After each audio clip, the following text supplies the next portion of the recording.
deer hunting this year. I was out hunting with a Burris Fastfire 3 and sight in the day before the battery died on it. Now I've had that sitting on the wall here in the gun room for quite a while, probably 3-4 years. Haven't really used it much. But the battery died. So anyways, I went down, got a new battery, no big deal. It was a pretty common size, I think CR 1620 or 1632, I believe it was. Anyways, no big deal, $7. But anyways, I go out hunting and I'm sitting there and I don't like the idea of having to turn the optic on before, you hear one come and turn it on.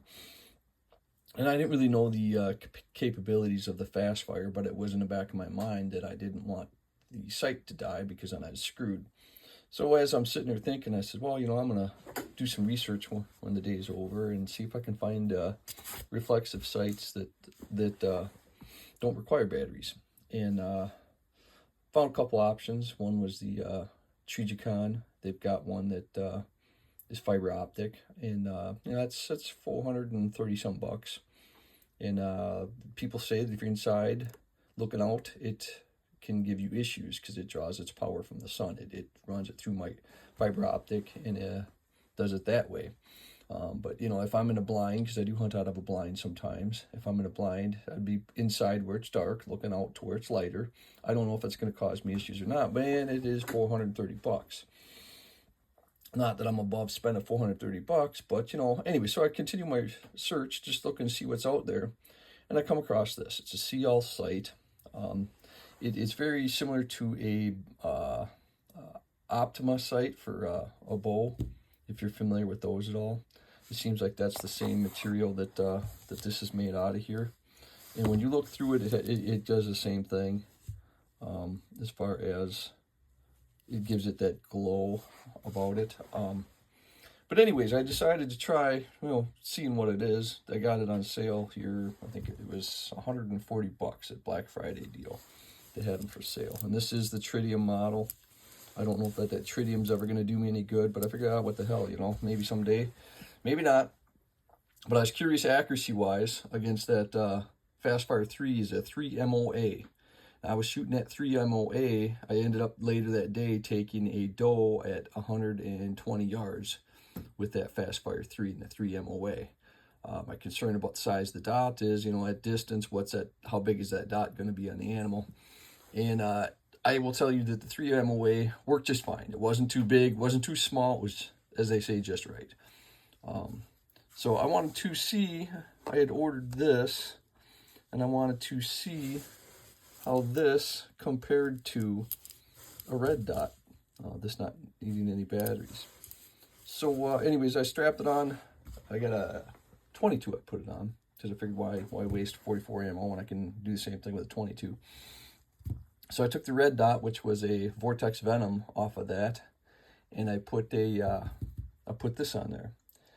To dial this in took a little bit of doing, because I'm thinking rear sight adjustment, when the reality is if you adjust these, just think of this as a front sight. So however you'd move the front sight to correct your bullet impact is the way you would move this. It's got a screw off the tip of my finger there, you can see. And then there's one right there. That's the left, right, and this is the up, down. So whichever way you need to move the sight, the front sight to correct your bullet impact is the way you would adjust this. Don't adjust it like a rear sight. You'll be chasing your tail. Don't ask me how I know. But anyways, accuracy-wise, here's the nugget of it. I was curious as to, because guys, the big complaint is they can't quite get the MOA accuracy out of this that they can off of other optics. My experience was I could get everything off of this that I could get off a red dot. I cannot shoot a tighter group with the red dot that I can with this. Once I got this dialed in, I did not miss. And I was shooting steel gongs out to 50 yards. I didn't miss once with this. Same thing with the red dot. It's no big mystery there. But the group sizes, and I did shoot a couple groups, were the same size with this as what I was getting with the red dot. Now, if I throw the scope that I have on that gun, I can shoot smaller groups than I can with this and with the red dot. So anyways, I guess the nugget of it is, in my opinion, if you're looking at one of these or you're looking for a red dot and the idea of not needing a battery appeals to you, I'd go ahead. I would advise it. I would not have any reservations about suggesting this to somebody who was in the market, having actually used and thinked with it a little bit. The only thing is getting this to, and this is like every other reflex site, I imagine, getting this to show you where that triangle is. It takes a smidge bit of getting used to, but I found when it was mounted on the gun and I brought it up, it was relatively quick. After 30 seconds of learning how to do it, it was relatively quick. It's the same thing with the red dot. But anyways, trying to think what else. Yeah, I think that's about it. I'll keep this short and sweet, and just in case anyone's looking for something, this is an option, and it is a see-all sight. This is a rail mount. I threw it on the contender I have it on has a rail mount. It's a Weaver rail base, and this goes for Weaver mounts and Picatinny rails. The only thing is this bolt is just a little bit bigger than what the slot on that Weaver mount is.